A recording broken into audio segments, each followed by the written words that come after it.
Hello everyone, कैसे हो आप सभी लोग। आई होप आप बहुत अच्छे होंगे और अच्छे से तैयारी भी चल रही होगी। सो आज हम करने वाले हैं एसबीआई क्लर्क मेंस के लिए जनरल अवेयरनेस का मॉक टेस्ट नंबर 8। अगर आपने इसका प्रीवियस मॉक अटेम्प्ट नहीं किए हैं तो आई बटन पे क्लिक कर सकते हैं। यहाँ पे आपको प्लेलिस्ट का लिंक मिल जाएगा एंड फॉर द पीडीएफ आप पिन कमेंट हमारा चेक कर सकते हैं। So let's begin with this session. तो पहला आपका क्वेश्चन है, Padma Padma awardee and legendary Indian advertiser Piyush Pandey who recently in October passed away was conferred with the Padma Shri in which year. तो यहाँ पे आप इनकी इमेज देख सकते हैं।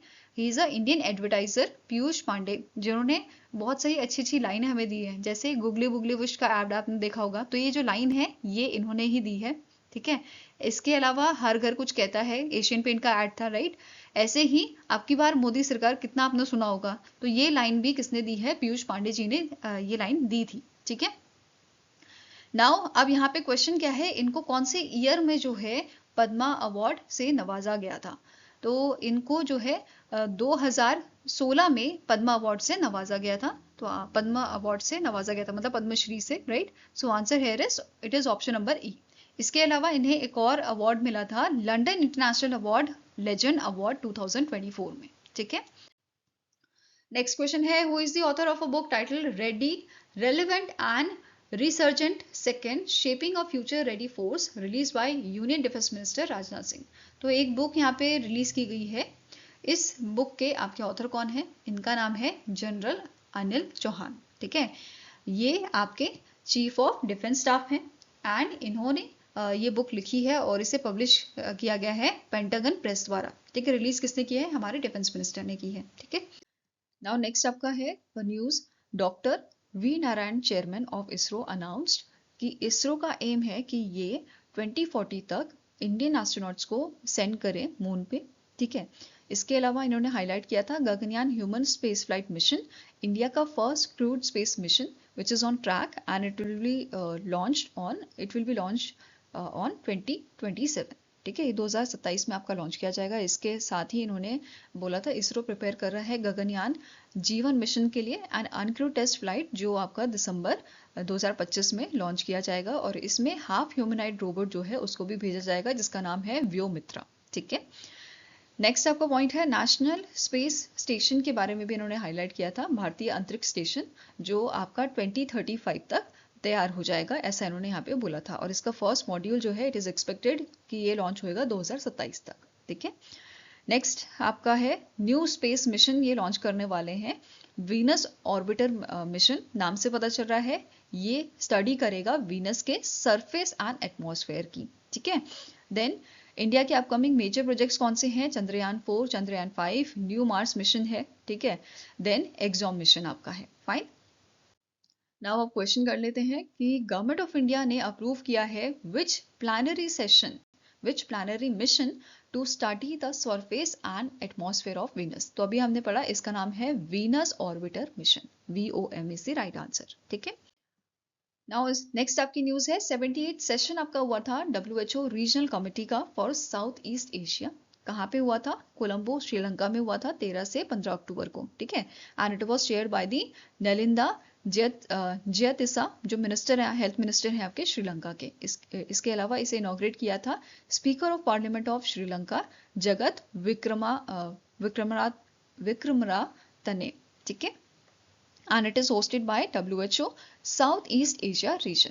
की पार्टिसिपेंट यहाँ पे आपके थे DG WHO के Tedros Adhanom Ghebreyesus, office in charge of WHO SEARO Catharina Boehme, health minister and officials from 11 member countries of South East Asia region. Then India को यहाँ पे रिप्रेजेंट किया था अनुप्रिया पटेल ने, जो मिनिस्टर ऑफ स्टेट है आपकी ministry of health and family welfare की। और इसका मेन फोकस आपका था healthy aging through primary health care, prevention of tobacco consumption, expansion of CREF South East Asia Regional Health Emergency Fund, action against antimicrobial resistant। तो इस पे main focus आपका ये जो सेशन था 78 सेशन इसका था। ठीक है। इसके साथ ही यहाँ पे कोलंबो डिक्लेरेशन जो है वो अडॉप्ट किया गया है on a healthy ageing through strengthening primary health care. ठीक है। It was adopted by the South East Asia region members. Then इसका मेन एम है प्रमोट करना health and wellbeing of a ageing population and it is expected कि ये double होगा आपका 2050 तक। ठीक है। नेक्स्ट है ये जो आपका डिक्लेरेशन है it is align with the regional strategy for healthy ageing 2024-2030। तो इस पे बेस भी क्वेश्चन बन सकता है कि ये अलाइंड है कौन से डिक्लेरेशन के, जो डिक्लेरेशन है ये किस चीज के साथ अलाइंड है। तो regional strategy for healthy ageing 2024-2030 तक, ठीक है, इसके साथ अलाइंड है। इसका फोकस रहेगा इंटीग्रेट करना healthy ageing into a national health policies, ठीक है, स्ट्रेंथन करना PHC oriented age responsive health systems को, इंश्योर करना equitable accessible and integrated services को, ठीक है, जो कवर करेंगे prevention rehabilitation and palliative care को, ठीक है। नेक्स्ट है जो मेंबर स्टेट्स हैं आपके साउथ ईस्ट एशिया रीजन के, इन्होंने अडॉप्ट किया है रेजोल्यूशन कॉम्बैट करने के लिए एंटी माइक्रोबल रेसिस्टेंट, ठीक है। इसके साथ ही आपको नोट करना है 2021 में अप्रॉक्स 4.71 मिलियन डेथ्स आपकी इसी से हुई, बैक्टीरियल एंटी माइक्रोबल रेसिस्टेंट से हुई थी, और इसमें से भी ओवर 50% आपकी एशिया पैसिफिक रीजन में हुई हैं, ठीक है। देन यहाँ पे जो हमारे मेंबर स्टेट्स हैं साउथ ईस्ट एशिया रीजन के, इन्होंने अग्री किया है on updating policies and business rules for South East Asia regional health emergency fund from 2026-2027 biennium. And इसका पर्पस क्या है कि इमरजेंसी फंड्स जो है, इमरजेंसी फंडिंग सपोर्ट जो है वो यहाँ पे किया जाए for the health crisis in the South East Asia reason, ठीक है। नेक्स्ट है यहाँ पे मेंबर स्टेट जो है they agreed to integrate migrant sensitive health approaches in a universal health coverage framework, जो इंश्योर करेगा equitable access for health care and migrants for the migrants, ठीक है, without the financial hardship. Then strengthen करना cross border and multi sectoral collaboration for the migrant health needs. Then इन्होंने adopt किया है resolution to combat smokeless tobacco, और ये focus करेंगे to prevent use of smokeless tobacco, novel nicotine product and areca nuts, ठीक है। Next है कुछ अदर यहाँ पे जो रेजोल्यूशन थे वो अडॉप्ट किए गए हैं, जैसे हेल्थ प्रोमोटिंग स्कूल्स, मतलब जो यहाँ पे इंटरनेशनल स्टैंडर्ड्स हैं, रीजनल रोड मैप है, उसको इम्प्लीमेंट करना स्कूल्स में, ठीक है। Civil registration and vital statistics promote करना physical activities across all age groups, then introduce करना health humanities in health professionals education and training, then sea heart initiative जो extend किया गया है 2030 तक, और इसका एम है रिड्यूस करना cardiovascular diseases burden in region, okay. इसके अलावा यहाँ पे आपका प्रेजेंट किए गए थे WHO public health champions award, जिसमें इंस्टीट्यूशनल लेवल पे ये दिया गया था LEPRA सोसाइटी फ्रॉम इंडिया, ठीक है, हैदराबाद तेलंगाना में ये सोसाइटी आपकी लोकेटेड है, और इसे इनके कंट्रीब्यूशन के लिए in the neglected tropical diseases and disability ये अवार्ड दिया गया था। इंडिविजुअल कैटेगरी में दिया गया है सत्येंद्र सिंह को from India for championing disability inclusion in health system and medical education. Now program category में दिया गया है female community health volunteers from the Nepal for improving maternal and child health outcomes, and this award was presented by the doctor Catharina Boehme, ठीक है। अब बात करते हैं क्वेश्चन की। इस पे बेस्ड क्वेश्चन क्या है, the updated version of a South East Asia regional health emergency fund will come into effect from which biennium. तो ये आपका इफेक्ट में आएगा 2026-2027 बायनम में, ठीक है। इसका एम है स्ट्रेंथन करना इमरजेंसी प्रिपेयर्डनेस एंड रिस्पॉन्स को across South East Asia region, right.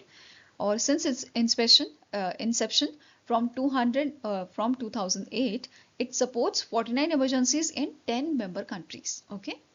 Now next आपको क्वेश्चन है FICCI Federation of Indian Chambers and Commerce, Indian Chamber of Commerce and Industry appointed which of the following as its president elect for 2025-2026। तो recently FICCI ने अनंत गोयनका को appoint किया है इनका president elect, जो replace करेंगे हर्षा वर्धन अग्रवाल को after the 98th annual general meeting जो आपके 28 से 29 नवंबर को होगी, ठीक है। इसके बाद इनका पोजीशन जो है एज अ प्रेसिडेंट स्टार्ट हो जाएगा। नाउ अनंत गोयनका जो है ये सीनियर वाइस प्रेसिडेंट है FICCI में, ठीक है, एंड उसके बाद ये फर्दर प्रेसिडेंट बन जाएंगे FICCI के। साथ में ही ये इन्होंने MD एंड CEO भी सर्व किया है सीएट टायर्स जो आपने सुना है कंपनी उसमें, and he also worked as a worked in the Unilever and KEC International and also served as a chairman and automotive tire manufacturer associations, ठीक है, इसमें भी इन्होंने काम किया है, फाइन। नेक्स्ट आपको क्वेश्चन है the ministry of labour and employment signed an MOU with which company to enhance access to flexible and technology enabled livelihood opportunities through the National Career Service Portal। तो recently आपका जो ministry of labour and employment है, इन्होंने agreement sign किया है जोमेटो के साथ, ठीक है, एनहांस करने के लिए flexible technology enable livelihood opportunities, basically employment और बूस्ट करने के लिए, खासकर आपके गिग वर्कर्स के लिए, ठीक है। अब इस इनिशिएटिव के तहत जोमेटो जो है ये लिस्ट करेगा 2.5 lakh flexible livelihood opportunities every year, मतलब ये जो जॉब वैकेंसीज है वो आपकी लिस्ट करेगा एनसीएस पोर्टल में, फाइन, ताकि ज्यादा से ज्यादा लोगों को यहाँ पे जॉब्स दी जा सके, अपॉर्चुनिटी दी जा सके। Now next question है, the Ministry of Defence signed a contract worth rupees 659.47 crore with which consortium for procurement advanced night sight system for the Indian Army 7.62 by 51 mm SIG 716 assault rifle। तो recently Ministry of Defence ने contract sign किया है MKU Limited and Medbit Technology Private Limited के साथ 659.47 करोड़ का for the procurement of a 7.62 by 51 mm SIG 716 assault rifle, ठीक है। Now इसकी रेंज जो है ये रहेगी आपकी अप टू 500 मीटर्स के under the starlight condition and it is designed for the service life of 10,000 operation hours या 10 years whichever is earlier, okay। Now next up question है, which national football team won the FIFA Under-20 World Cup title by defeating the Argentina in the final match, जो आपका Santiago चिले में हुआ था, चिले ने इसे host किया था बेसिकली, ठीक है। सो FIFA Under-20 world cup title जीता था मोरक्को ने और इन्होंने डिफीट किया था अर्जेंटीना को एंड ये मोरक्को का first ever world cup title था, ठीक है। अब यहाँ पे मैन ऑफ द मैच जो है वो मिला है मोरक्को के यासिर जबीरी को, ठीक है।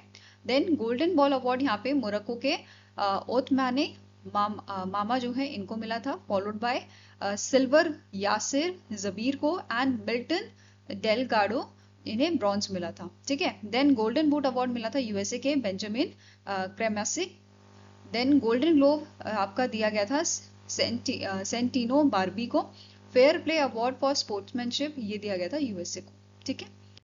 Now next up question है, Union Minister Amit Shah announced the Commonwealth Association has approved India's bid to host 2030 Commonwealth Game which will be held in dash। तो हमारे जो होम मिनिस्टर हैं उन्होंने अनाउंस किया है कि कॉमनवेल्थ एसोसिएशन ने इंडिया का जो बिड है कि इंडिया होस्ट करे 2030 कॉमनवेल्थ गेम, उसको यहाँ पे अप्रूव कर दिया है, ठीक है। और अगर इंडिया में कॉमनवेल्थ गेम आपके होते हैं 2030 में, तो वो कहाँ पे होंगे? अहमदाबाद, गुजरात में होंगे। अब क्वेश्चन है कि क्या इससे पहले भी इंडिया ने होस्ट किया है कॉमनवेल्थ गेम को? तो 2010 में किया था, ठीक है, दिल्ली में ये आपके हुए थे, fine.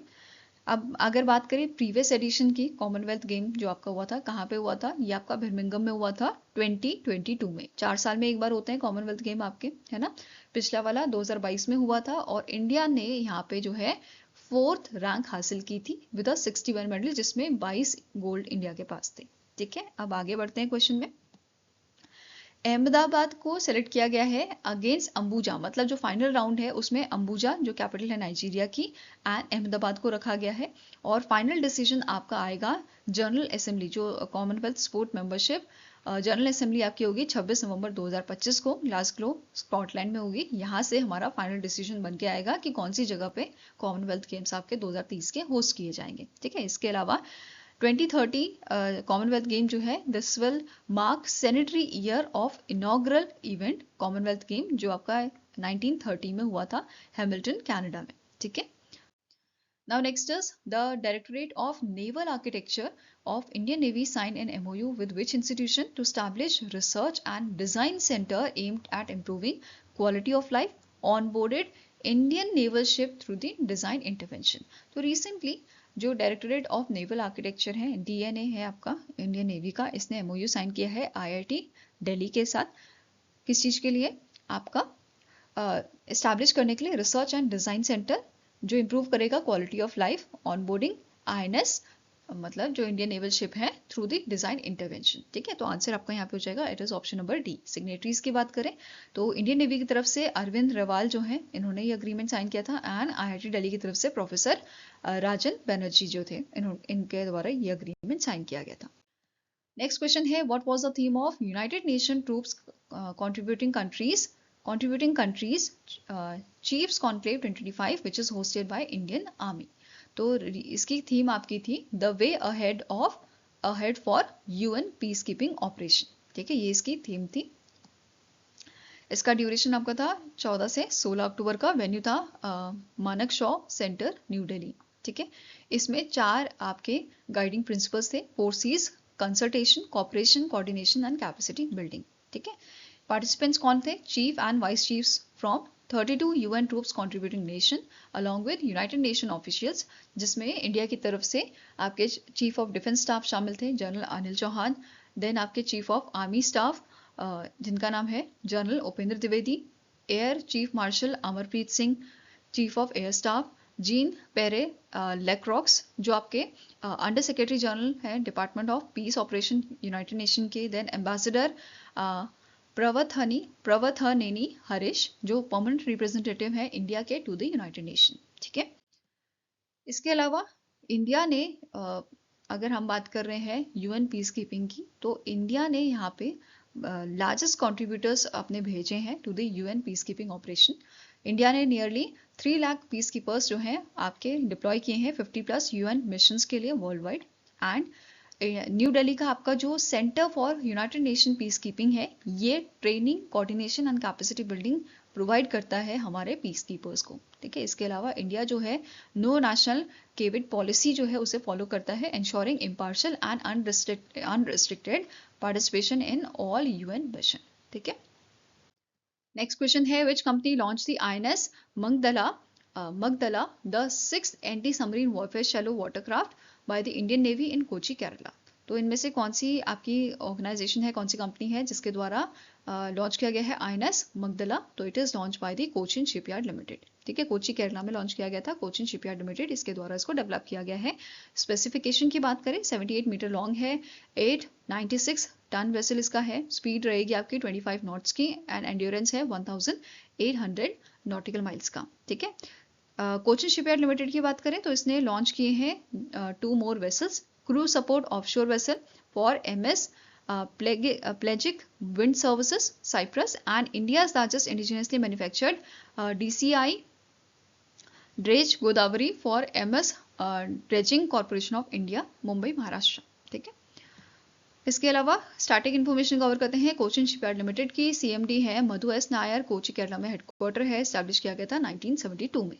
Now next up question है which fintech startup has partnered with ICICI Prudential Asset Management Company to launch India's first of its kind unified solution combining liquid funds, instant redemption and UPI। तो इनमें से कौन सी fintech startup है जिसने ICICI Prudential Asset Management Company के साथ collaboration किया है?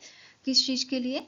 कंबाइन करने के लिए लिक्विड फंड्स को, इंस्टेंट रिडेम्पशन को एंड यूपीआई को। So answer here is it is your option number C, that is Curie Money is the right answer. इन्होंने ये पार्टनरशिप की है ICICI Prudential Asset Management Company के साथ। ठीक है, नेक्स्ट आपका न्यूज है 68 कॉमनवेल्थ पार्लियामेंट्री कॉन्फ्रेंस आपकी हुई थी। ठीक है, ये आपका ब्रिज टाउन बारबाडोस में हुई थी, 5 से 12 अक्टूबर तक चली थी, और इसका आपका थीम था the Commonwealth a global partner. ठीक है, अब यहाँ पे लीडर आपके थे इंडियन पार्लियामेंट्री डेलीगेशन। इसको लीड किसने किया था? ओम बिरला जी ने, जो स्पीकर हैं लोकसभा के। ठीक है, इसके साथ ही जो इवेंट है इसे होस्ट किया था पार्लियामेंट ऑफ बारबाडोस ने एंड सीपीए बारबाडोस ब्रांच द्वारा। इन दोनों ने इसे होस्ट किया था। इसका फोकस था आपका discussion centered on democratic governance and parliamentary best practices across Commonwealth nations। ठीक है, नाउ यहाँ पे आपको नोट करना है ओम बिरला जी जो थे इन्होंने विजिट किया था national assembly of Barbados, and इन्होंने हिस्टोरिक स्पीकर्स चेयर जो है वो यहाँ पे इन्होंने देखी थी, जो गिफ्ट किया गया था फ्रॉम मतलब इंडिया द्वारा इसको गिफ्ट किया गया था 1966 में। ठीक है, इसके अलावा इन्होंने चेयर किया था सेशन जिसका नाम है leveraging technology enhancing democracy through digital transformation and tackling the digital divide. ठीक है, इसके अलावा यहाँ पे बायलैटरल मीटिंग्स भी हुई थी जिसका पार्ट ओम बिरला जी बने थे। ठीक है, इन्होंने मीटिंग की थी parliamentary counter parts Australia, Barbados, Jamaica and Zambia के साथ स्ट्रेंथन करने के लिए इंटर पार्लियामेंट्री कॉर्पोरेशंस को। ठीक है, इसके अलावा इन्होंने इन्वाइट किया है लीडर्स को to join 28th Conference of Speakers and Presiding Officer of the Commonwealth, जो न्यू दिल्ली में होगा 2026 में, जनवरी 2026 में होगा। ठीक है, इसी में बेस्ड आपको क्वेश्चन है, what is the theme of 68 Commonwealth parliamentary conference. तो पार्लियामेंट्री कॉन्फ्रेंस की आपकी थीम क्या थी? It is the Commonwealth a global partner. Okay, answer आपका हो जाएगा यहाँ पे ऑप्शन नंबर बी। अब कहाँ पे हुई थी? बारबाडोस में हुई थी। इसके पीएम है मिया अमोर मोतले। इसका कैपिटल है आपका ब्रिज टाउन। करेंसी है बारबाडोस डॉलर।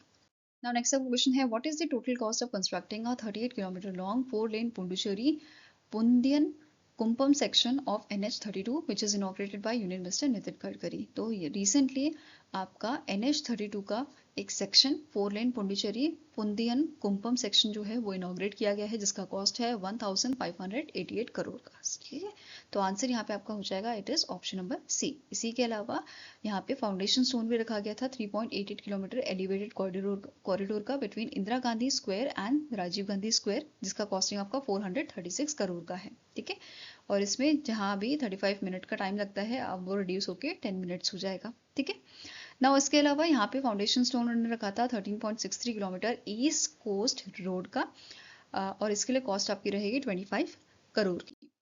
नेक्स्ट है, इन्होंने फाइव न्यू एनएच प्रोजेक्ट जो है पुडुचेरी के लिए वो भी अनाउंस किए हैं। 4 लेन एलिवेटेड कॉरिडोर जिसका कॉस्ट आपका एंड 13.5 किलोमीटर आर्यन कुपम मुलोदाई सेक्शन जो है इसके लिए इन्होंने कॉस्ट दिया है 650 करोड़ का।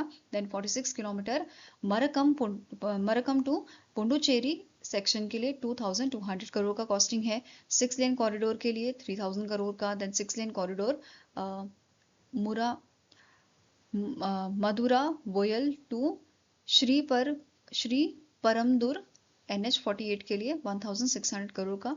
एंड इसी के साथ स्ट्रेंथन करने के लिए 22 किलोमीटर NH32 कराईकल को, इसके लिए आपका कॉस्टिंग है 60 करोड़ का। इसके अलावा इन्होंने यहाँ पे मेंशन किया था कि इंडिया जो है वो ग्लोबली 3rd नंबर पे लाई करता है in a automobile manufacturing which is valued at 22 lakh crore and ये जनरेट करता है 4.5 करोड़ की जॉब्स। ठीक है, 4.5 करोड़ जॉब्स ये जनरेट करता है। इसके अलावा लॉजिस्टिक कॉस्ट जो है वो भी रिड्यूस हुई है हमारी 10%, अब ये हो गई है, अर्लियर इट वाज 16%। ठीक है, नाउ नेक्स्ट आपका क्वेश्चन है, consider the following statements regarding the NITI Aayog's report titled India's blue economy strategy for harnessing deep sea and offshore fisheries.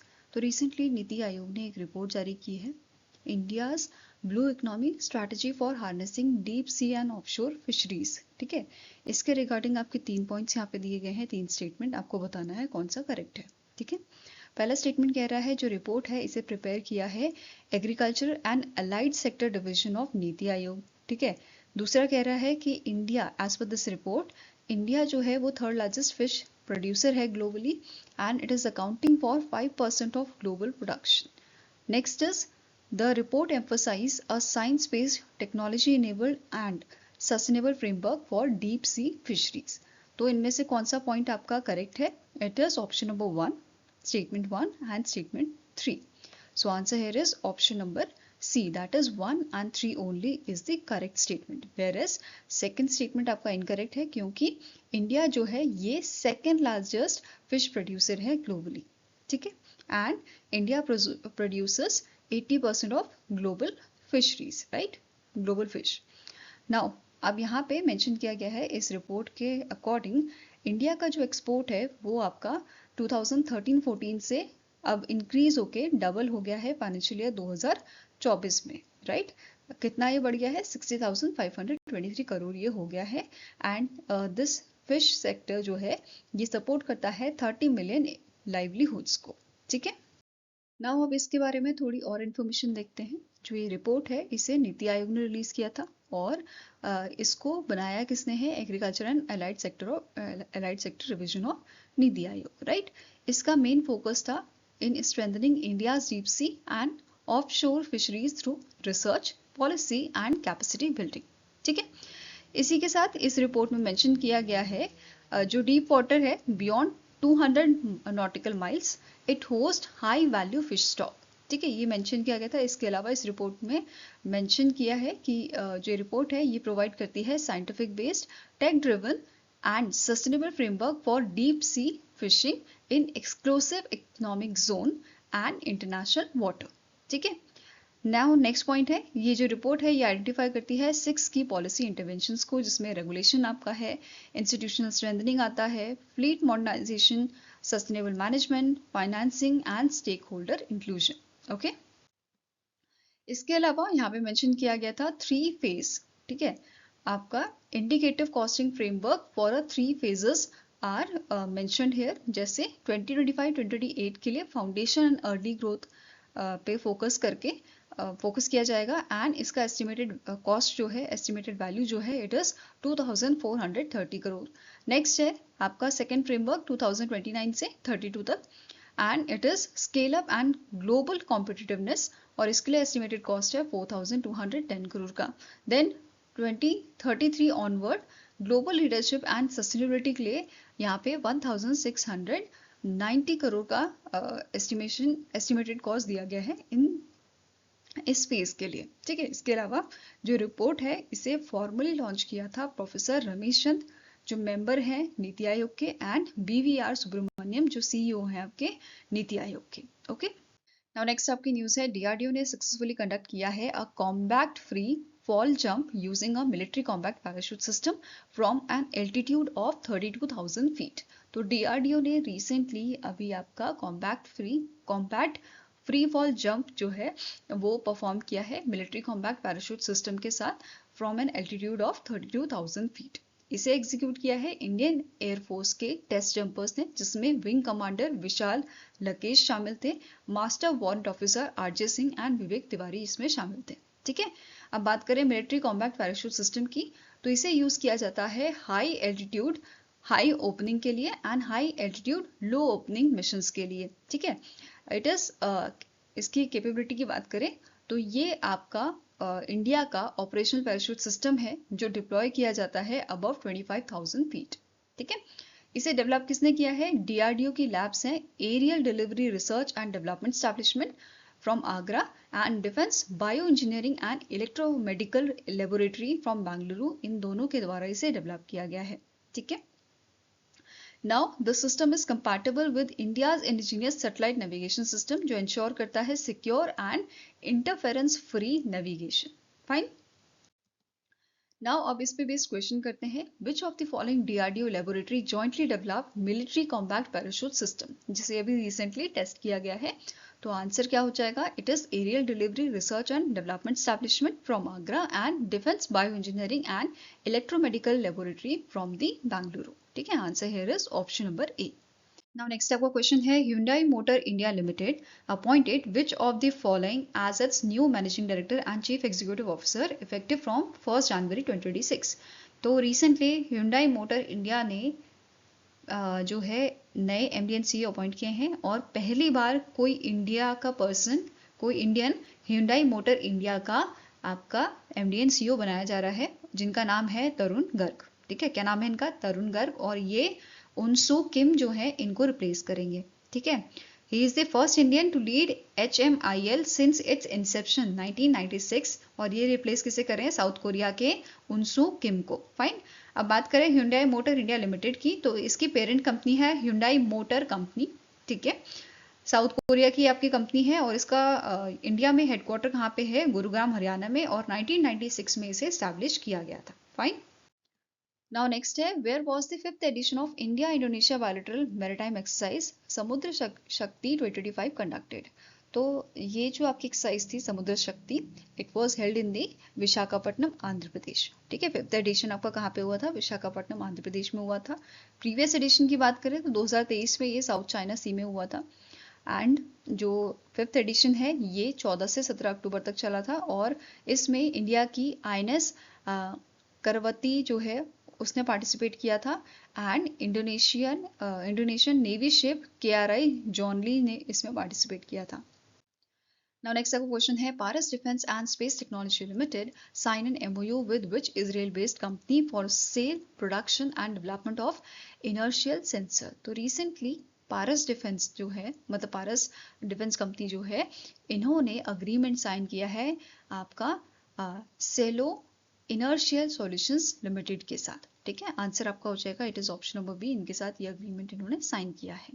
Next आपका क्वेश्चन है, DRDO recently in partnership with the in partnership with which command successfully conducted the test launch of next generation intermediate range Agni Prime missile for from rail based mobile launcher at the Abdul Kalam Island of the Odisha coast. तो recently DRDO ने आपका partnership किया था, ठीक है, किसके साथ? Strategic force command के साथ, कंडक्ट करने के लिए test launch next generation intermediate range Agni prime missile के लिए, ठीक है। तो आंसर आपका हो जाएगा option number A. Strategic force command जो है ये मिलिट्री आर्म है न्यूक्लियर कमांड अथॉरिटी का, ठीक है। अब बात करते हैं मिसाइल की। तो अग्नि प्राइम मिसाइल जो है इसकी मैक्सिमम रेंज 2000 किलोमीटर्स की है। It is the 6th variant of अग्नि सीरीज मिसाइल, ठीक है। 10.5 मीटर की इसकी लेंथ रहेगी, आपकी डायमीटर है 1.2 मीटर 1.2 मीटर का, ठीक है। पेलोड ये ले सकता है मैक्सिमम 1.5 टन का, ठीक है। स्ट्रैटेजिक फोर्स कमांड की बात करें, इसके कमांडर इन चीफ हैं वाइस एडमिरल सूरज बेरी, हेडक्वार्टर न्यू दिल्ली में लोकेटेड है और 2003 में से एस्टैब्लिश किया गया था। नेक्स्ट आपका क्वेश्चन है, which Indian organisation receive the ICAO council president certificate for its progress in aviation safety oversight. तो रिसेंटली DGCA जो है, directorate general of civil aviation जो है, इस अथॉरिटी को जो है आपका ICAO काउंसिल प्रेसिडेंट सर्टिफिकेट मिला है और it was received by the Faiz Ahmed Kidwai जो DG है DGCA के, during the 42nd session of international civil aviation organisation assembly जो आपके मॉन्ट्रियल कनाडा में हुई थी, ठीक है। अब बात करें सर्टिफिकेट की, तो ये सर्टिफिकेट दिया जाता है कंट्रीज या फिर एविएशन अथॉरिटीज को based on their performance in the ICAO universal safety oversight audit. ये ऑडिट क्या होता है? ये एक ग्लोबल इवैल्यूएशन सिस्टम है जो चेक करता है कि कैसे कोई भी कंट्री जो एविएशन सेफ्टी रूल्स हैं उनको कैसे इंप्लीमेंट कर रही है या उसे अच्छी तरीके से इंप्लीमेंटेशन उसका किया जा रहा है कि नहीं, उसके बेसिस पे, उसकी परफॉर्मेंस के बेसिस पे ये अवार्ड दिया जाता है, ठीक है। नेक्स्ट क्वेश्चन है, the ministry of labour and employment recently sign a MOU with which company to boost youth employment opportunities on the national career service portal. तो इनमें से कौन सी कंपनी है जिसका अग्रीमेंट साइन हुआ है ministry of labour and employment के साथ बूस्ट करने के लिए यूथ एम्प्लॉयमेंट अपॉर्चुनिटीज? तो आंसर इज जेप्टो, ठीक है। आंसर आपका हो जाएगा, it is option number A, that is Zepto. इस MOU के तहत जेप्टो 10,000 अर्बन जॉब्स प्रोवाइड करेगा जो टारगेट करेंगी youth, women and first time job seeker को, ओके। नेक्स्ट क्वेश्चन है, union defence minister Rajnath Singh and Morocco's defence minister Abdelatif Loidi jointly inaugurated a state-of-art defense manufacturing facility of which company in Berchid, Morocco। तो हमारे जो union minister हैं ministry of defence के राजनाथ सिंह जी, इनका visit हुआ था Morocco में और उसी दौरान इन्होंने टाटा एडवांस सिस्टम लिमिटेड का state of art defence manufacturing facility inaugurate किया था मोरक्को में, ठीक है। तो answer here is option number B.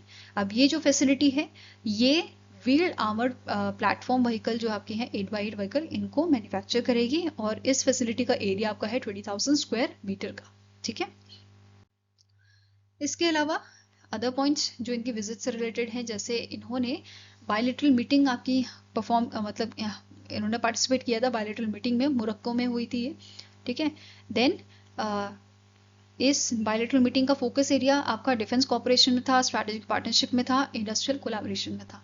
साथ में ही इन्होंने अनाउंस किया था opening of a new defence wing at embassy of India in Rabat जो मैक्सिको की कैपिटल अब की है, ठीक है। इसके अलावा एक MOU यहाँ पे साइन हुआ है on defence corporation by the defence ministers of India and Morocco. इसके साथ ही एक और इनकी बायलैटरल मीटिंग हुई थी रियाद मेजौर के साथ, जो यहाँ के मिनिस्टर ऑफ ट्रेड हैं मोरक्को के, इनके साथ ये बायलैटरल मीटिंग हुई थी और इसका मेन एम क्या था?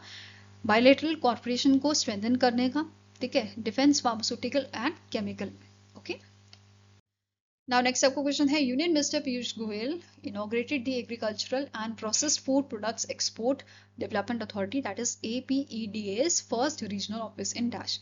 तो इन्होंने पहला रीजनल आपका फर्स्ट रीजनल ऑफिस APEDA का लॉन्च किया था पटना, बिहार में, ठीक है। आंसर आपका यहाँ पे क्या हो जाएगा? It is option number A. Next question है, the office of controller and auditor general of India that is CAG sign a MOU with which organisation to enhance operational competitiveness through collaboration in training, research and technology in New Delhi. तो CAG जो है, office of controller and auditor general of India जो है, इनके द्वारा एक MOU sign हुआ है central board of direct taxes के साथ, CBDT के साथ ये अग्रीमेंट साइन हुआ है एनहांस करने के लिए ऑपरेशनल इफेक्टिवनेस। ठीक है, मतलब कोलैबोरेशन हुआ है किस चीज के लिए, ट्रेनिंग, रिसर्च एंड टेक्नोलॉजी के लिए, कि ऑपरेशनल इफेक्टिवनेस यहाँ पे आए through the collaboration, training, research and technology. ठीक है, सिग्नेटरीज की बात करें, रवि अग्रवाल जो चेयरमैन है CBDT के, एंड आनंद मोहन बजाज जो डेप्यूटी CAG हैं आपके, इनके बीच में ये अग्रीमेंट साइन हुआ था इम्प्रूव करने के लिए एफिशिएंसी पब्लिक फाइनेंस मैनेजमेंट में, ऑडिट में एंड टैक्स एडमिनिस्ट्रेशन में। ओके, नेक्स्ट आपकी न्यूज है, रिसेंटली यूनियन कैबिनेट ने which is chaired by PM Narendra Modi, इन्होंने अप्रूव किए हैं 2 मेजर प्रपोजल। पहला आपका है productivity linked bonus for railway employees.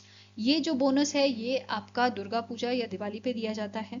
ठीक है, एंड इस बार यहाँ पे आपका प्रोडक्टिविटी लिंक्ड बोनस जो है, जो बेसिकली आपका 78 डेज का वेज होता है, वो यहाँ पे एज अ बोनस दिया जाता है, और मैक्सिमम अमाउंट पर एम्प्लॉय जो दिया गया है वो है 17,951 रुपीज। ठीक है, नाउ नेक्स्ट है expansion of under graduate and post graduate medical education.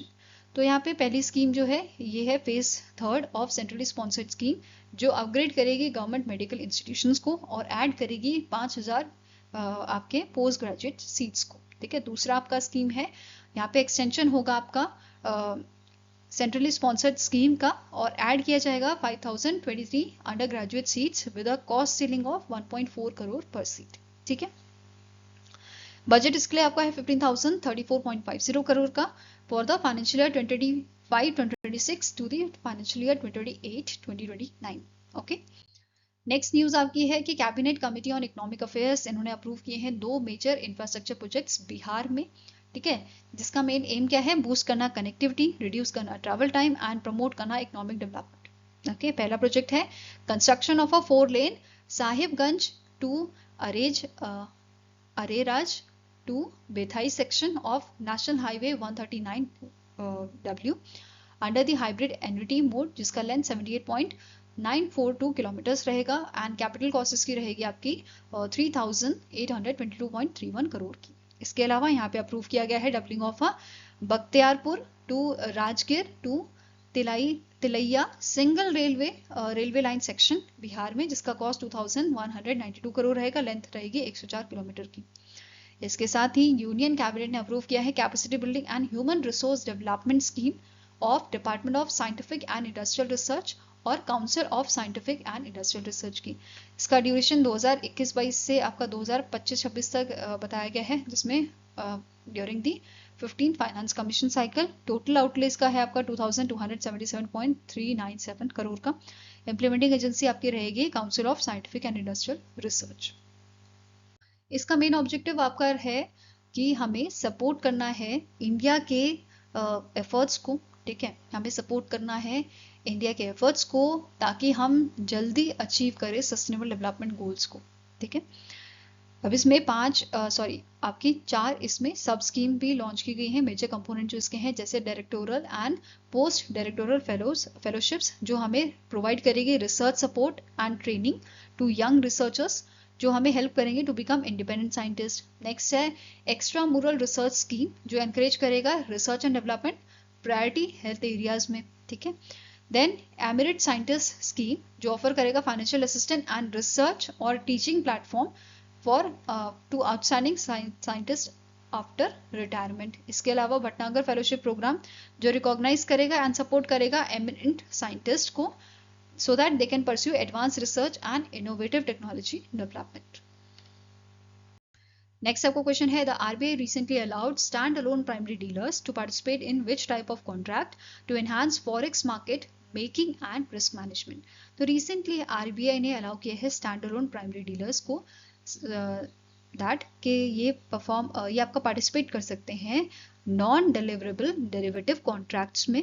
ठीक है, to enhance forex market making and risk management. ठीक है, अब एलिजिबिलिटी की बात करें तो एसपीडीज जो आपके मतलब SPDs which are authorised as AD CAT 3 that is authorised dealer category 3 ये ऑफर कर सकते हैं rupee NDDC, that is non deliverable derivative contract they can offer to both resident and non resident, ठीक है, as per the master direction on risk management and interbank dealings, ठीक है। Next आपका question है, which state launch the Deendayal Lado Lakshmi Yojana providing 2100 per month to eligible women to strengthen their economic and social standing. तो recently इनमें से कौन सा state है जिसने एक योजना लॉन्च की है, दीनदयाल लाडो लक्ष्मी योजना, जिसके तहत 2100 का फाइनेंशियल असिस्टेंट पर मंथ दिया जाएगा वुमेन्स को, ठीक है, इनके इकोनॉमिक एंड सोशल स्टैंडिंग के लिए। तो आंसर आपका हो जाएगा it was launch by the Haryana government द्वारा इसको लॉन्च किया गया है। इसमें लगभग आपके 20 लाख वुमेन बेनिफिशरीज यहाँ पे आपके होंगे एंड इसके लिए एलिजिबल कौन है, जिनकी एज 23 से ज़्यादा है और 60 से कम है, मैरिड अनमैरिड दोनों इसमें आएंगे, एंड उनकी जो इनकम है फैमिली अर्निंग जो है उनकी less than equals to 1 year पर लाख होनी चाहिए, ठीक है, पर 1 लाख पर ईयर होनी चाहिए, ठीक है। इसके लिए बजट आपका 500 करोड़ का रखा गया है फाइनेंशियल 2026 के लिए, एंड इसमें एक घर की मतलब एक ही घर की एक से ज्यादा महिला एलिजिबल हो सकती है, ठीक है, मोर देन 1 एलिजिबल वुमेन पर house hold can receive benefit. Implementation की बात करें तो दीनदयाल लाडो लक्ष्मी मोबाइल ऐप जो है उसके थ्रू यहाँ पे इम्प्लीमेंटेशन इसका होगा, यहाँ पे इस ऐप के थ्रू रजिस्ट्रेशन, वेरिफिकेशन और ग्रीवियंस रिएड्रेसल का काम देखा जाएगा, ठीक है। नेक्स्ट आपका क्वेश्चन है, which organisation sign a MOU with common Service Center E-Governance Services India Limited, that is CSE SPV, to modernize urban cooperative banks across India। तो इनमें से कौन सी ऑर्गेनाइजेशन है जिसने MOU साइन किया है CSE SPV के साथ मॉडर्नाइज करने के लिए हमारे इंडिया के अर्बन कॉर्पोरेटिव बैंक्स को? तो it is your national urban corporation finance and development corporation limited, that is option number B is the right answer, ठीक है। National urban corporation finance and development corporation द्वारा ये MOU sign हुआ था।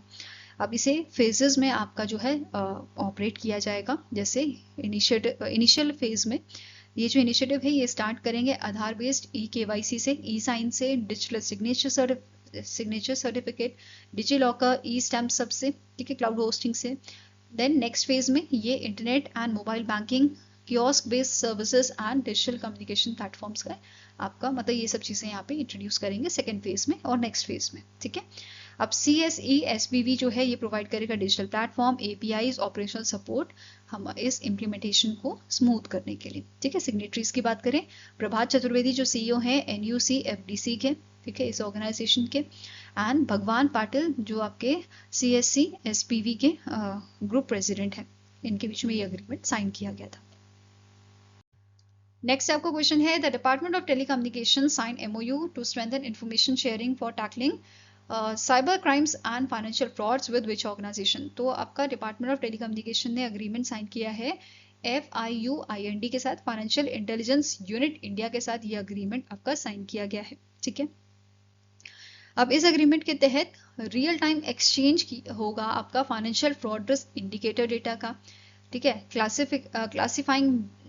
classifying mobile numbers as a medium, high or very high risk, sharing of mobile number, revocation listing disconnected numbers। तो ये सारी चीजें बेसिकली आपके डिपार्टमेंट ऑफ टेलीकम्युनिकेशन और फाइनेंशियल इंटेलिजेंस यूनिट इंडिया के बीच में यहाँ पे एक्सचेंज होंगी, ठीक है, किस चीज के लिए? टैकल करने के लिए साइबर क्राइम्स को एंड फाइनेंशियल फ्रॉड्स को, ओके। नाउ FIUIND जो है ये प्रोवाइड करेंगे number link to suspicious transaction reports, and इसके लिए 2 प्लेटफॉर्म्स यहाँ पे यूज किए जाएंगे। एक तो डिपार्टमेंट ऑफ टेलीकम्युनिकेशन का प्लेटफॉर्म है डिजिटल इंटेलिजेंस प्लेटफॉर्म, दूसरा है FIUIND का FinEx 2.0 पोर्टल जो है वो यहाँ पे यूज किया जाएगा, ओके। नाउ नेक्स्ट आपका क्वेश्चन है, which country top the medal tally at the 2025 international weight lifting federation world weight lifting championship, जो आपका नॉर्वे में हुआ था, आपका 2 अक्टूबर से 11 अक्टूबर तक ये चला था। तो इसमें टॉप किया है नॉर्थ कोरिया ने, ठीक है। किसने टॉप किया है? It is top by the north Korea. इसमें टॉप 5 कंट्रीज की बात करें तो नॉर्थ कोरिया सबसे पहले नंबर पे था, followed by Thailand, China, Armenia, USA and India था आपका 20th नंबर पे with 2 silver and 1 bronze medal, ठीक है।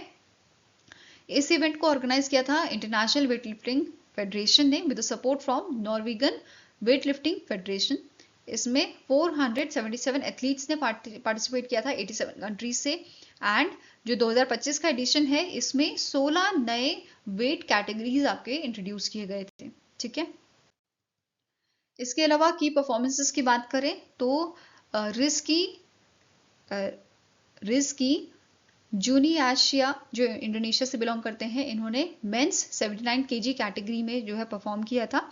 और टोटल इन्होंने जो वेट लिफ्ट किया है वो है 361 केजी का, 157 KG and clean and jerk में 204 केजी इन्होंने यहाँ पे परफॉर्मेंस इसमें दी थी। ठीक है, इसके अलावा यहाँ पे नोट करना है, इन्होंने जो है एक नया वर्ल्ड रिकॉर्ड यहाँ पे बनाया है 204 केजी का इन क्लीन एंड जर्क। ठीक है, ऐसे ही री सॉन्ग गम जो है नॉर्थ कोरिया के, इन्होंने विमेंस 48 केजी कैटेगरी में पार्टिसिपेट किया था।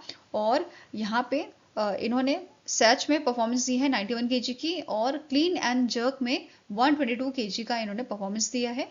और इन्होंने 3 यहाँ पे आपके वर्ल्ड रिकॉर्ड बनाए हैं। ठीक है, नेक्स्ट आता है थाईलैंड के थन्याथोन जो है, इन्होंने विमेंस 48 केजी कैटेगरी में परफॉर्मेंस किया था, स्नैच में 88 केजी और क्लीन एंड जर्क में 110 केजी, और इन्होंने ब्रॉन्ज मेडल यहाँ पे जीता था। देन इंडिया के मीराबाई चानू जो है, इन्होंने 48 केजी कैटेगरी में पार्टिसिपेट किया था, परफॉर्म इन्होंने किया है स्नैच जो है 84 केजी में, और इन्हें ब्रॉन्ज मेडल यहाँ पे मिला है। और क्लीन एंड जर्क में 115 केजी के लिए सिल्वर मेडल इन्हें मिला है। ठीक है, टोटल यहाँ पे 199 केजी इनका था, ओवरऑल इनको सिल्वर मिला है यहाँ पे। और इन्होंने भी 2 रिकॉर्ड यहाँ पे, 2 नेशनल रिकॉर्ड आपके बनाए हैं। ठीक है, इसके अलावा ये मीराबाई चानू का 3rd वर्ल्ड चैंपियनशिप मेडल था।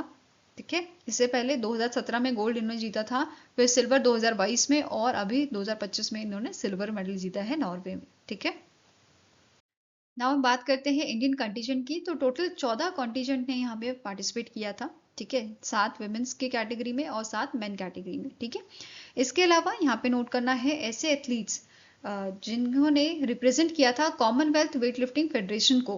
बेसिकली ऐसे एथलीट्स जिनकी कंट्रीज को बैन किया जाता है किसी कारणवश, तो वो कॉमनवेल्थ वेट लिफ्टिंग फेडरेशन की तरफ से खेलते हैं। ठीक है, तो ऐसे एथलीट्स जिन्होंने कॉमनवेल्थ वेट लिफ्टिंग फेडरेशन को रिप्रेजेंट किया था, तो इनका जो पार्टिसिपेशन था वो उसका मेन मोटिव था qualification for the 23rd Commonwealth games, जो आपका ग्लासगो स्कॉटलैंड में होगा 2026 में, 23 जुलाई से 2 अगस्त तक ये आपका चलेगा। ठीक है, अब बात करते हैं इंटरनेशनल वेट लिफ्टिंग फेडरेशन की। तो इसके प्रेसिडेंट हैं मोहम्मद हसन।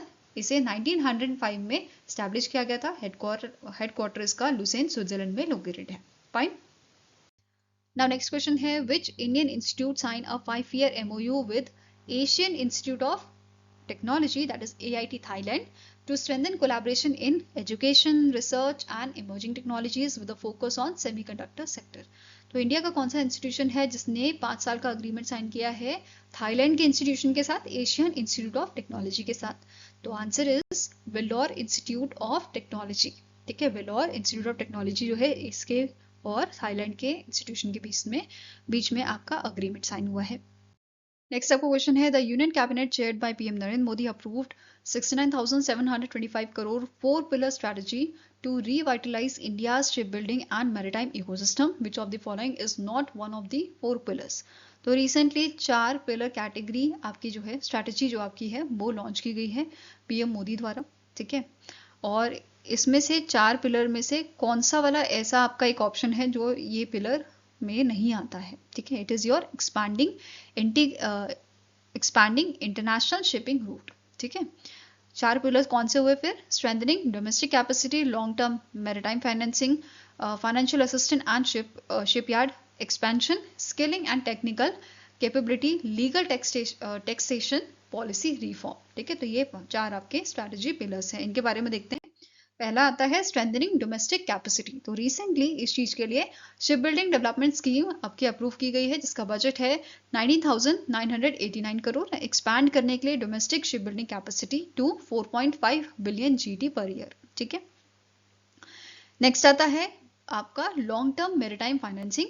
तो रिसेंटली मैरीटाइम डेवलपमेंट फंड आपका अप्रूव किया गया है which is of 25,000 crore for long term financing, जिसमें मैरीटाइम इन्वेस्टमेंट फंड आपका 20,000 करोड़ का रहेगा। एंड इंटरेस्ट इंसेंटिवाइजेशन फंड जो है वो 5,000 करोड़ का आपका रहेगा रिड्यूस करने के लिए डेब्ट कॉस्ट को, ठीक है। नेक्स्ट पिलर है फाइनेंसिंग, नेक्स्ट पिलर आपका है financial assistant and shipyard expansion, जिसमें नाम से पता चल रहा है यहाँ पे एक्सपेंशन की बात की जा रही है। तो ship building financial assistant scheme जो आपकी है इसको एक्सटेंड किया जा रहा है टिल 31 मार्च 2036 तक, और इसके लिए बजट आपका 24,736 करोड़ का रखा गया है, ठीक है। देन नेक्स्ट आता है इसमें स्टैब्लिश, यहाँ पे बात की गई है स्टैब्लिश किया जा रहा है नेशनल शिप बिल्डिंग मिशन, किस चीज के लिए, ओवरसी करने के लिए सारे इनिशिएटिव्स को, जैसे इसमें आ गया मॉडर्नाइज करने के लिए ब्राउनफील्ड शिपयार्ड्स को, और प्रमोट करने के लिए ग्रीनफील्ड शिपयार्ड्स को, और डेवलप करने के लिए shipyard cluster with steel, electronics, engine and repair services. Next pillar आपका है skilling, technical capability, legal and policy reform, ठीक है। तो इसका मेन फोकस आपका रहेगा on removing blocks and encourage करना इन्वेस्टमेंट को, ठीक है, by reforming legal, taxation, policy framework, ताकि इससे अट्रैक्ट हो इन्वेस्टमेंट, एनहांस करें technical skills and workforce training को, और प्रमोट करें research and development, green technology, quality standards and safety compliance को, ओके। नेक्स्ट क्वेश्चन है TVS motor has acquired 100% ownership of which Italian automotive design and engineering firm for over 5.1 million Euros, या आपका over approximately 50 crore ये आपका रहेगा, ठीक है। तो टीवीएस मोटर ने एक्वायर किया है 100% ओनरशिप कौन सी Italian automotive design and engineering firm में, तो इट इज इंजन इंजीनियरिंग, क्या नाम है इसका, इंजन इंजीनियरिंग, राइट। एंड यहाँ पे इस एक्विजिशन का मेन एम है कि स्टैब्लिश करना है global centre of excellence for design and engineering in the Italy, okay. Next question आता है union minister Sarbananda Sonowal inaugurated India's first maritime simulation centre at academy of maritime education and training knowledge park in dash. तो हमारे जो union minister हैं सर्बानंद सोनोवाल जी, इनके द्वारा India का first maritime simulation centre आपका जो है इनॉग्रेट किया गया है, कहाँ पे, चेन्नई तमिलनाडु में, ठीक है। Answer here is option number B, कहाँ पे किया गया है, कौन से इंस्टीट्यूशन में, academy of maritime education and training जो है इस इंस्टीट्यूशन में इसे आपका इनॉग्रेट किया गया था, ठीक है। इसका मेन एम क्या है, एनहांस करना maritime training and skill development को इंडिया में। टोटल डेवलपमेंट कॉस्ट इसकी 13.5 करोड़ की रहेगी। फाइनेंशियल सपोर्ट 6.5 करोड़ का प्रोवाइड कर रहा है आपका AP मोलर फाउंडेशन, ठीक है। इसके अलावा स्ट्रैटेजिक पार्टनरशिप यहाँ पे रहेगी आपकी, मतलब कोलैबोरेशन ये रहेगा academy of maritime education and training का along with AP Moller Maersk of Denmark, ठीक है। इसके अलावा यहाँ पे इस इवेंट में यूनियन मिनिस्टर सर्बानंद सोनोवाल ने वर्चुअली इनॉग्रेट किया था इंडियन शिप टेक्नोलॉजी सेंटर को। कहाँ पे इनॉग्रेट किया गया था, विशाखापट्टनम आंध्र प्रदेश में, और इसका टोटल कॉस्ट आपका है डेवलपमेंट कॉस्ट 305 करोड़ का। नेक्स्ट क्वेश्चन है वी हब, जो इनिशिएटिव है तेलंगाना गवर्नमेंट का, इन्होंने लॉन्च किया है women centred version of rising and accelerating MSME performance scheme. What is the duration of this scheme, इस स्कीम का ड्यूरेशन क्या रहेगा, 2 साल रहेगा, टिल मार्च 2027 तक ये आपकी चलेगी, ठीक है। आंसर आपका हो जाएगा यहाँ पे ऑप्शन नंबर बी। अब वी हब ने लॉन्च किया है इस राइज स्कीम को, and it is assisted by World Bank and it is supported by Ministry of MSME, Micro, Small and Medium Enterprises. इसका ऑब्जेक्टिव क्या है, सपोर्ट करना विमेन लेड MSMEs को तेलंगाना में। इसके तहत 45 विमेन लेड MSMEs को चूज किया जाएगा 13 डिस्ट्रिक्ट से, एंड इनको यहाँ पे जो है सपोर्ट किया जाएगा, ठीक है। यहाँ पे mentoring, networking and growth support provide किया जाएगा इनको। कब तक ये चलेगा, ड्यूरेशन क्या रहेगी, 2 साल की रहेगी। इम्प्लीमेंटेशन पार्टनर्स इसके आपके हैं national institute for micro, small and medium enterprises, जो फोकस करेंगे capacity building at the grass root level. Now next question है the third edition of Unmesha international literature festival in 2025 was held in which city? तो third edition जो आपका था अनमिशा international literature festival का, ये आपका पटना बिहार में हुआ था, ठीक है। और इस इवेंट को ऑर्गेनाइज किया था साहित्य अकेडमी ने along with ministry of culture and government of Bihar, ठीक है। वेन्यू आपका था Samarth Ashok convention centre in Patna Bihar. Next आपका क्वेश्चन है, PM Narendra Modi has inaugurated and laid foundation stone of multiple development projects, which of the following option is incorrect with respect to these projects. तो PM Modi ji ने recently आपका inaugurate किया है and foundation stone रखा है development projects का worth over 60,000 crore इन झारसुगुड़ा उड़ीसा। ठीक है, इसके अलावा इस प्रोजेक्ट में आपका इंक्लूडेड है 1700 किलोमीटर का Amrit Bharat express that was a flag off between Brahmapur from Odisha and to the Udhna in Gujarat. Next आता है, इन्होंने फाउंडेशन स्टोन रखा है for the expansion of 8 IITs across India with an investment of 11,000 crore and to create capacity for 10,000 students. Next है, the Meriti scheme was launched to improve quality, equity, research and innovation in 275 states, engineering and polytechnic institutions. Next है, under the Antyodaya Guru Yojana, Gruha Yojana, sanction order were distributed to 1 lakh beneficiaries to provide pakka houses and financial assistance to vulnerable rural families. तो इनमें से कौन सा statement आपका incorrect है? It is option number E, that is 50,000 यहाँ पे beneficiaries को जो है ये ऑर्डर सैंक्शन आपके किए गए हैं instead of 1 lakh. Okay, now आप डिटेल में पढ़ते हैं। तो यहाँ पे 60,000 के ओवर 60,000 का जो प्रोजेक्ट है इनका फाउंडेशन स्टोन रखा गया है और कुछ प्रोजेक्ट्स आपके इनॉग्रेट किए गए हैं। जैसे इनमें कौन कौन से सेक्टर्स आपके आते हैं जिनके तहत मतलब कौन कौन से सेक्टर्स के प्रोजेक्ट्स जो आपके हैं, ये आपका है रेलवे से, एजुकेशन से, आपका हेल्थ केयर से, स्किल डेवलपमेंट से और हाउसिंग से। ठीक है, पहला आपका पॉइंट देखते हैं। तो इन्होंने इनॉग्रेट किया है डबलिंग ऑफ कोरापुट बेगुड़ा लाइन जो उड़ीसा की है, देन मनापुर कोरापुर टू आपका गोरापुर लाइन उड़ीसा से आंध्र प्रदेश की है। इसके साथ इन्होंने फाउंडेशन स्टोन रखा है रेल फ्लाईओवर का at the Sambalpur to Sarla in Orissa.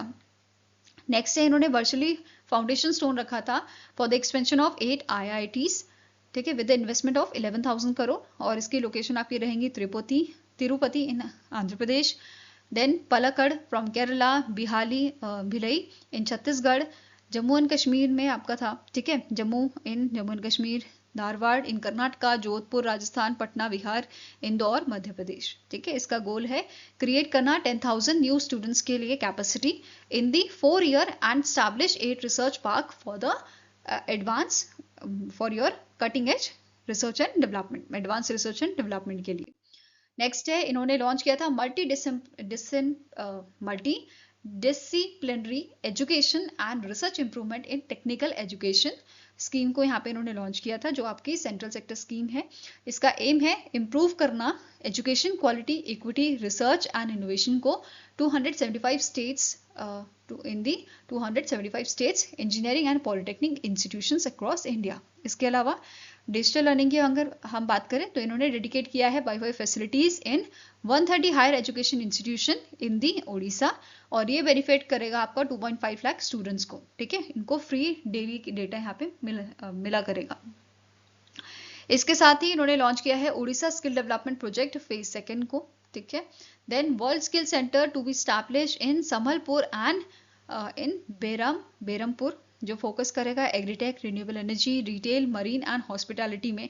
Then upgrades किए जाएंगे आपके IITIs, 5 IITIs अपग्रेड किए जाएंगे Utkarsh to the Utkarsh IITIs, 24 आपके डेवलप किए जाएंगे as a centre of excellence. ठीक है, नेक्स्ट आता है हेल्थ केयर। इसमें यहाँ पे पीएम मोदी जी ने फाउंडेशन स्टोन रखा था for upgrading MKCL medical college and hospital in Berhampur Odisha and VIMSAR in Sambalpur Odisha. ठीक है, इसके अलावा इन्होंने 50,000 बेनिफिशरीज को सैंक्शन किए हैं ऑर्डर अंडर दी अंत्योदय गृह योजना। Okay, next is which Indian clean tech company secured 38 million euro in equity and debt financing from German Export Finance Bank to build 2 compressed biogas plants in India।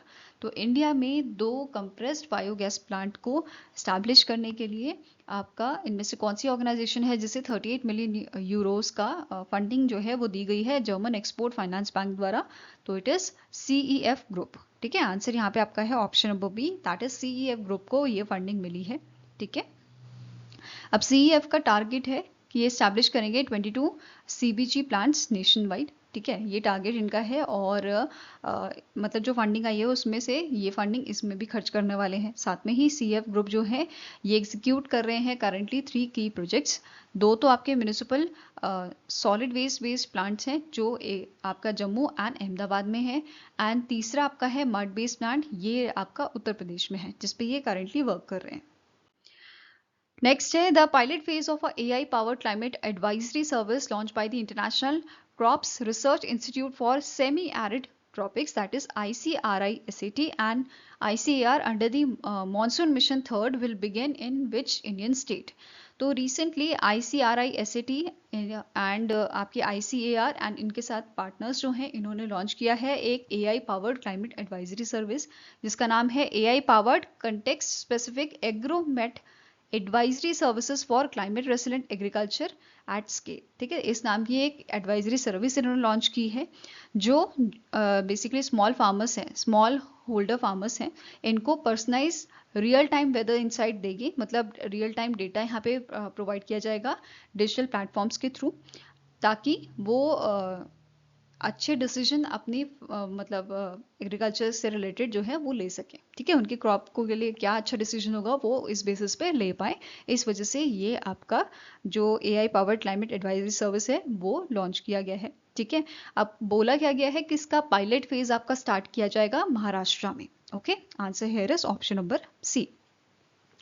और ये यहाँ पे होगा with by utilising the ICAR's agrometeorological field unit, मतलब इनके data से use करके या इनकी हेल्प से महाराष्ट्र में ये पायलट प्रोजेक्ट जो है, पायलट फेज जो है वो चलाया जाएगा। ओके, नेक्स्ट यहाँ पे बात करेंगे AI powered advisory for farmers की। ठीक है, प्रोजेक्ट का नाम अभी हमने पढ़ा था AI powered context specific Agromet advisory services for climate resilient agriculture at scale. ठीक है, यहाँ पे आपका आर्टिफिशियल इंटेलिजेंस मशीन लर्निंग जो है यूज की जाएगी ताकि हम hyper local and actionable weather data जो है वो प्रोवाइड कर सकें। ठीक है, अब एडवाइजरी जो है ये डिलीवर की जाएगी through the user friendly digital platform, जैसे व्हाट्सएप बॉट जो है ये सर्विसेज प्रोवाइड करेगा और फार्मर्स भी इसीलिए इसे इजीली एक्सेस कर पाएंगे। ठीक है, अब पार्टनर्स की बात करें तो लीडिंग एजेंसी यहाँ पे जो पार्टनर्स हैं वो हैं ICAR, central research institute for dryland agriculture and international livestock research institute. वहीं पे टेक्निकल सपोर्ट पार्टनर्स यहाँ पे आपके हैं Indian institute of tropical meteorology, India meteorological department, centre of excellence in AI और agriculture in IIT Ropar in Punjab, then CSIR central scientific instrument organisation आपकी इसमें है और IISc है। ठीक है, नाउ स्टार्टिंग इन्फॉर्मेशन भी कवर करते हैं ICRISAT की। इसके DG हैं हिमांशु पाठक, हेडक्वार्टर है आपका हैदराबाद तेलंगाना में और 1972 में इसे एस्टैब्लिश किया गया था। नेक्स्ट क्वेश्चन है where was India's first indigenously built 1 megawatt green hydrogen plant power plant inaugurated by union minister Sarbananda Sonowal. तो इनमें से कौन सी जगह है, कौन सी सिटी है जहां पे आपका इंडिया का पहला 1 megawatt green hydrogen power plant को इनॉग्रेट किया गया है? तो इसे इनॉग्रेट किया गया है आपका गुजरात के कांदला में। ठीक है, दीनदयाल पोर्ट अथॉरिटी कांदला गुजरात में इसको आपका इनॉग्रेट किया गया है। ठीक है, अब यहाँ पे इंजीनियरिंग सपोर्ट प्रोवाइड किया गया है लार्सन एंड टर्बो द्वारा। एंड एनुअल प्रोडक्शन कैपेसिटी की अगर बात करें इस प्लांट की तो ये 140 मेट्रिक टन रहेगी आपकी। Okay, now national green hydrogen mission की भी बात कर लेते हैं। इसे लॉन्च किया गया था आपका 2023 में, जनवरी 2023 में, और फाइनेंशियल आउटले इसका कितना है 19,744 करोड़। प्रोडक्शन टारगेट की बात करें तो ये आपका सेट किया गया है 5 million metric tonne by the 2030। ठीक है, नेक्स्ट क्वेश्चन है the union cabinet approve the central sector scheme grant in aid to national cooperative development corporation that is NCDC with the outlay of dash for the 4 years from financial year 2026 से financial year 2029। Okay, so answer यहाँ पे क्या है कि कितना आपका outlay दिया गया है, तो it is 2000 crore, 500 crore each year के लिए ये दिया गया है। ठीक है, इंप्लीमेंटिंग एजेंसी यहाँ पे रहेगी national cooperative development corporation under ministry of corporation, and इसका टारगेट है कि ये प्रोवाइड करे loans to the primary agriculture cooperative credit societies and other corporatives across these sectors. Okay, now national cooperative development corporation जो है इसकी बात कर लेते हैं। इसके MD हैं पंकज कुमार बंसल, हेडक्वार्टर इसका न्यू दिल्ली में आपका लोकेटेड है। नाउ नेक्स्ट क्वेश्चन है, RBI approve the merger of new India cooperative bank with which cooperative bank effective from the 4 अगस्त 2025। तो आरबीआई ने अप्रूव किया है merger new India cooperative bank का सारस्वत बैंक के साथ। ठीक है, answer here is option number A, that is Saraswat bank और न्यू इंडिया कोऑपरेटिव बैंक का मर्जर यहाँ पे आपका इफेक्ट में आ गया है 4 अगस्त 2025 से। ओके, एंड ये आपका मर्जर किया गया है under the section 44A(4) of banking regulation act 1949 के तहत। नेक्स्ट आपको क्वेश्चन है, which of the following statement is are correct regarding the 71st national film award announced for 2023। 2023 के जो आपके नेशनल फिल्म अवार्ड्स हैं, ठीक है, उनको यहाँ पे अनाउंस किया गया था अभी। सो इसके रिगार्डिंग कौन सा स्टेटमेंट आपका करेक्ट है वो बताना है। तो पहला स्टेटमेंट है कि विक्रांत मैसी एंड शाहरुख खान जो हैं इनको बेस्ट एक्टर का अवार्ड मिला है 71st national film fare award में। Then 12th fail won the best feature film award which is directed by the Vidhu Vinod Chopra. Rani Mukherjee won the Best Actress Award for the film Mrs. Chatterjee vs. Norway. Sam Bahadur won the award for Best Director. Rocky और रानी की प्रेम कहानी won the Best Popular Film providing wholesale entertainment. तो आपको बताना है इसमें से कौन सा स्टेटमेंट आपका करेक्ट है। तो आंसर क्या हो जाएगा, that is first, second, third and fifth. First, second, third and fifth जो है ये स्टेटमेंट आपके करेक्ट है और फोर्थ वाला स्टेटमेंट इनकरेक्ट है, क्योंकि यहाँ पे सैम बहादुर को जो है 3 आपके अवार्ड्स मिले हैं, बट बेस्ट डायरेक्टर का अवार्ड सैम बहादुर को नहीं मिला है, ये केरला स्टोरी को मिला है। ठीक है, सो सैम बहादुर को कौन से 3 अवार्ड मिले हैं, best film promoting national social environmental values, best costume design and best makeup artist के लिए, वहीं पे best director and best cinematography के लिए केरला स्टोरी को ये अवार्ड मिला है। ठीक है, नाउ कुछ और पॉइंट्स देख लेते हैं, जैसे बेस्ट नॉन फीचर फिल्म जो है ये आपकी थी flowering man which is directed by the Soumyajit Ghosh. Then अगर यहाँ पे अमाउंट की बात करें प्राइस के, तो बेस्ट एक्टर एंड एक्ट्रेस को 2 लाख का अमाउंट यहाँ पे दिया जाता है एंड रजत कमल अवार्ड इनको मिलता है। ठीक है, नेशनल फिल्म अवार्ड्स यहाँ पे जो है इनकी बात करें तो इसे ऑर्गेनाइज कौन करता है, directorate of film festival under the ministry of information broadcasting. इसे 1954 में स्टैब्लिश किया गया था और 3 सेक्शन में ये आपके दिए जाते हैं, फीचर फिल्म्स में, नॉन फीचर फिल्म्स में and best writing on cinema में। ठीक है, नाउ अब यहाँ पे एक और चीज, जो बेस्ट फिल्म क्रिटिक है ये दिया गया था उत्पल दत्ता को फॉर फ्रॉम असामी, मतलब असामी लैंग्वेज में, एंड इनको स्वर्ण कमल एंड 1 लाख का जो कैश प्राइज है वो यहाँ पे दिया जाएगा। बाकी जो डिटेल्स आपकी हैं वो मैंने आपको जो है PDF में शेयर कर दूंगी टेलीग्राम पे, पूरी डिटेल उसमें रहेगी। ठीक है, Now next question है, which organization signed a MOU with Indian Association of a Gold Excellence and Standard to strengthen accreditation in a gold industry? तो इनमें से कौन सी ऑर्गेनाइजेशन है जिन्होंने MOU साइन किया है IAGES के साथ, Indian association of gold excellence and standard के साथ, ताकि हम एक अच्छा फ्रेमवर्क जो है वो सेट कर पाए, ठीक है, गोल्ड इंडस्ट्री के लिए।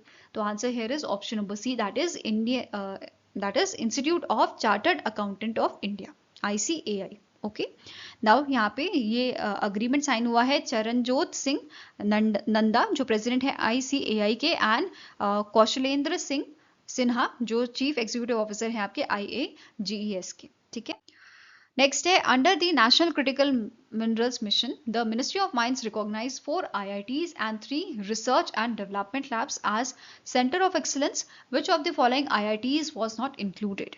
Under the national critical mineral mission इस अभी रिसेंटली 4 IITs और 3 रिसर्च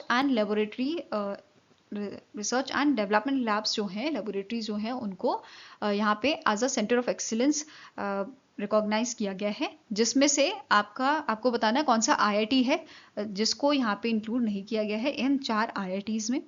तो आंसर आपका हो जाएगा that is IIT Kanpur, IIT Bombay, Hyderabad, ISM Dhanbad and Roorkee जो है वो इसमें शामिल हुए हैं, वेरस IIT कानपुर को इसमें शामिल नहीं किया गया है। ठीक है, एंड 3 R&D लैब्स की बात करें तो ये आपकी हैं council of scientific and industrial research, institute of mineral and material technology from Bhubaneswar, CSIR national metallurgical Jamshedpur Jharkhand and non ferrous material technology development centre, ये आपका हैदराबाद से। तो ये 3 लैब्स यहाँ पे रिकॉग्नाइज की गई हैं centre of excellence. Now national critical mineral mission जो है इसकी बात कर लेते हैं। इसको जनवरी 2025 में लॉन्च किया गया था पीएम मोदी द्वारा, ठीक है, मतलब यूनियन कैबिनेट द्वारा इसको लॉन्च किया गया था। एंड इसका टोटल आउटले जो है 7 साल का वो है आपका 34,300 करोड़ का, ठीक है। देन इसका मेन ऑब्जेक्टिव क्या है कि हमें बूस्ट करना है डोमेस्टिक प्रोडक्शन, हमारे क्रिटिकल मिनरल्स का रिड्यूस करना है, मिनरल इंपोर्ट्स बाहर से जो हम इंपोर्ट करते हैं मिनरल्स वो कम करना है, हमें एंश्योर करना है रिस्पॉन्सिबल सोर्सिंग, ठीक है।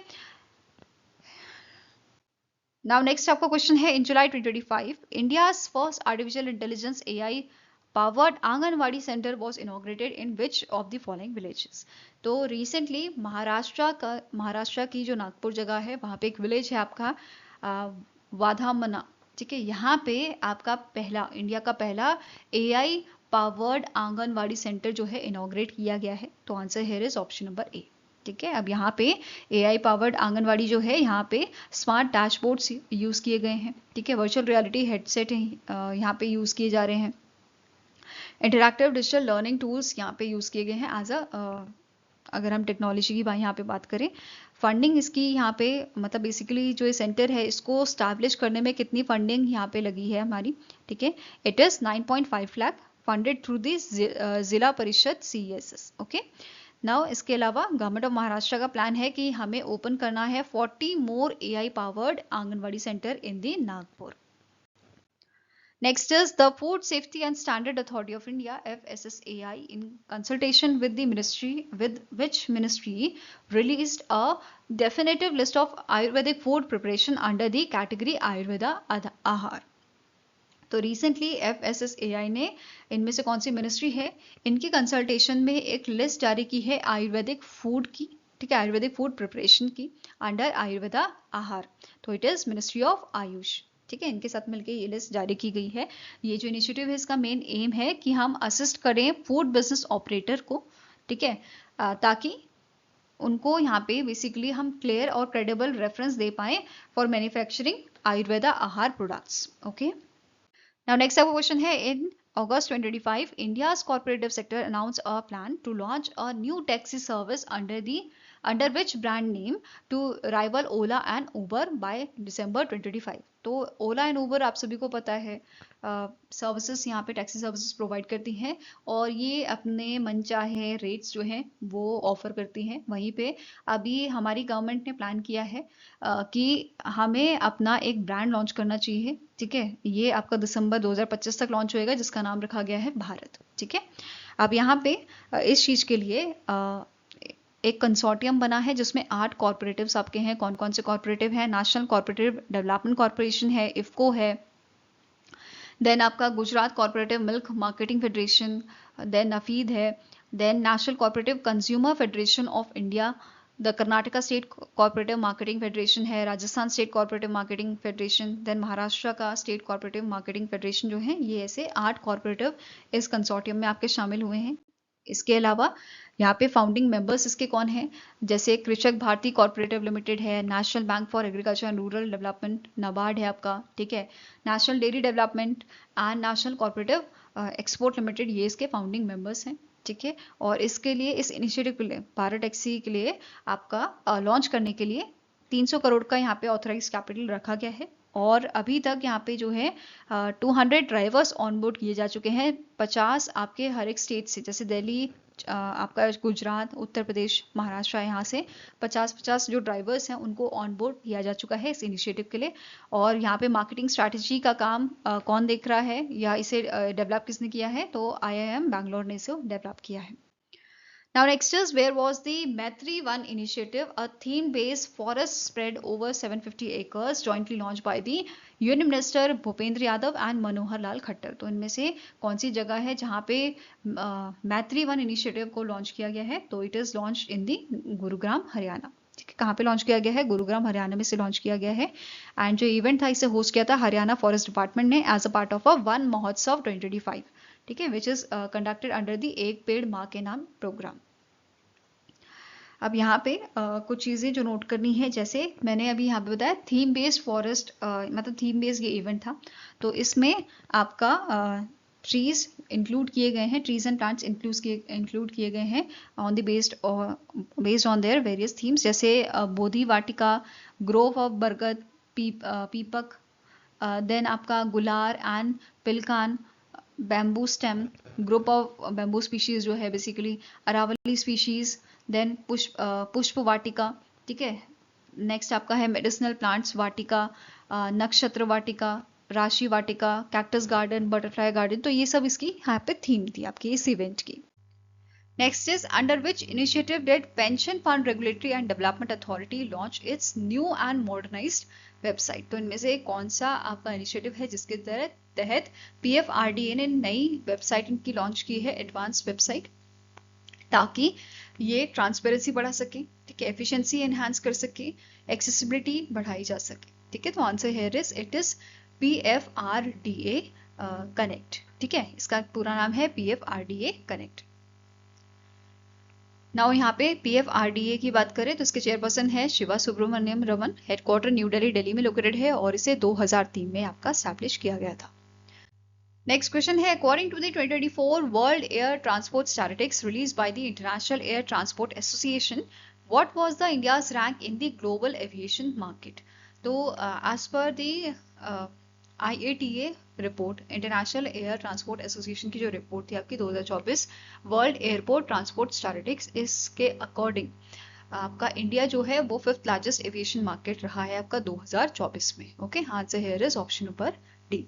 अगर बात करें टॉप पे कौन था, तो टॉप पे आपका यूएसए था with a 876 million passenger handling, followed by China 741 million, UK 261 million, Spain 241 and India आपका 5th नंबर पे था with a 211 million passenger handling.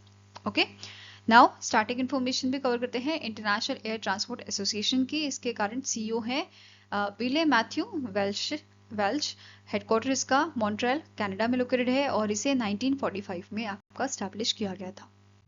Now next बात करते हैं टॉप बिजिएस्ट एयरपोर्ट पेयर्स की। जो एशिया पैसिफिक रीजन की हम बात कर रहे हैं, इसमें इंडिया जो है वो आपका 7th नंबर पे रहा है, ठीक है। टॉप 5 की बात करते हैं पहले, तो ये है जेजू सियोल गिम्पो, जिसमें 13.2 मिलियन पैसेंजर्स की यहाँ पे आपके हैं, ठीक है। बिजिएस्ट एयरपोर्ट में आपका पहला नंबर पे आता है। दूसरे पे है आपका सपोरो टोक्यो हानिडा, देन इसमें 9.2 मिलियन पैसेंजर्स हैं। फुकुओका टोक्यो, इसमें 9 million passengers. Hanoi Ho Chi Minh city from 8 million.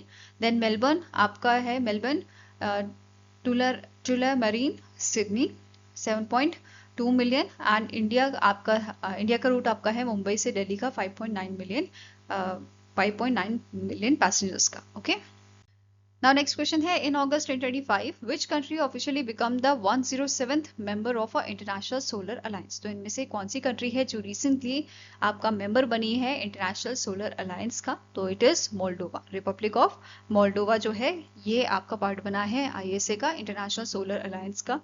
And यहाँ पे जो अन्ना तबान है, जो एम्बेसडर हैं ऑफ मोल्डोवा, इन्होंने हैंड ओवर किया है instrument of ratification to PS Gangadhar, जो जॉइंट सेक्रेटरी हैं आपके ministry of external affairs of government of India. Okay, साथ में ही ISA की बात कर रहे हैं इंटरनेशनल सोलर अलायंस की, तो इसका एम है, इसका गोल है to mobilise $1 trillion investment in a solar powered solution by which year 2030।